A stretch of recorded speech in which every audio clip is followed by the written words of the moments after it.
Jesus did not have to be God to do what he said. I want them to leave saying, you know what, I can be better, I can rise higher. Peter, James, Paul elected to unhitch the Christian faith from their Jewish scriptures. And my friends, we must as well. When it really was about him coming to show us how to do it, how to be, to show us the Christ consciousness. Manifest instead of persons, which you describe as modalists and I describe as Pauline. It's called the Donatist controversy. Yeah. I've been a Christian for 16 years, and I haven't lied one time in 16 years about anything, ever. It comes out that you do believe everyone will ultimately be saved. I've spent a lot of time in India with my father, and, I don't know all about their religion, but I know they love God. Yes. Absolutely.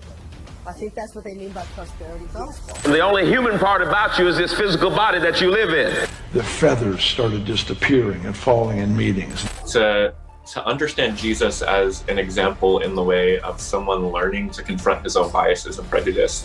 How you choose to live your life is really none of our business. The Presbyterian Church USA has approved a change in the wording of its constitution to allow... From preachers who claim to be gods, to churches that rewrite scripture to be accepted by the culture, heresy isn't just in the past, it's actually thriving today. Some teachings may sound spiritual, but they're leading millions away from the true message of the Bible. Hi, I'm Mike. Today, we're exposing the most evil Christian heresies, both historic and modern, progressing to what I think is clearly the most evil and dangerous heresy today. Some of the most dangerous lies in Christianity aren't modern inventions. They're ancient heresies that were condemned by the early church but never truly disappeared. Arianism denies that Jesus is fully God. It claims he was created, like an angel or a spiritual being, not eternal or equal with the Father. This lie began in the 4th century with a man named Arius, who famously said, "There was a time when the Son was not." The early church rejected it at the Council of Nicaea in 325, but today it's still around. Jehovah's Witnesses teach it, Islam teaches it, and even some professing Christians say Jesus is divine, but not actually God. And Jesus did not have to be God to do what he said. Jesus couldn't even resurrect himself. Jesus was dead. Pelagianism teaches that people are born good and can obey God without his grace. It came from a 5th century monk named Pelagius, who believed sin was just a bad habit, not a condition we're born with. Augustine pushed back hard, arguing that we're all born sinners and can't choose God without his grace. Pelagius turned salvation into self-effort. Augustine said it's entirely a gift. The church sided with Augustine and condemned Pelagianism as a heresy. But even today, the idea that we can save ourselves still sneaks into feel-good sermons and self-help Christianity. For example, Joel Osteen never really talks about sin and just teaches people to live good lives. I believe there's enough pushing people down already. So when people leave one of our services or read one of my books, I want them to leave saying, you know what, I can be better, I can rise higher. So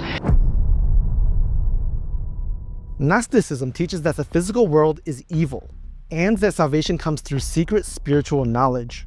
It gained traction in the 2nd century with texts like the Gospel of Thomas. Gnostics denied the incarnation and claimed Jesus never truly had a physical body. That mindset is still around today. It shows up in New Age teachings from people like Deepak Chopra and Marianne Williamson, in Christian Science, and even in churches that treat things like resurrection and sin as purely symbolic. You can experience the many mansions that Jesus refers to without waiting to die and go to heaven. All dimensions are included in one consciousness, and as one aspect of that consciousness, you're allowed the freedom to participate in whatever level you choose. Marcionism says the Old Testament God is evil, and Jesus came to save us from him. Marcion literally cut the Old Testament out of his Bible. He rejected judgment and holiness, and only kept a few edited New Testament books. He was excommunicated.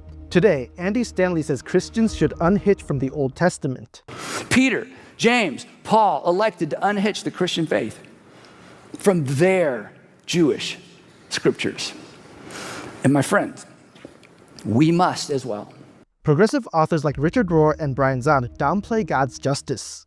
But particularly abhorrent is the penal substitutionary atonement theory that turns the Father of Jesus into a pagan deity who can only be placated by the barbarism of child sacrifice, and this will not do. In other words, the God who is mollified by throwing the virgin in the volcano, or the God who is mollified by his son being nailed to a tree, is not the Abba of Jesus. This isn't just soft theology. It's a modern version of Marcionism.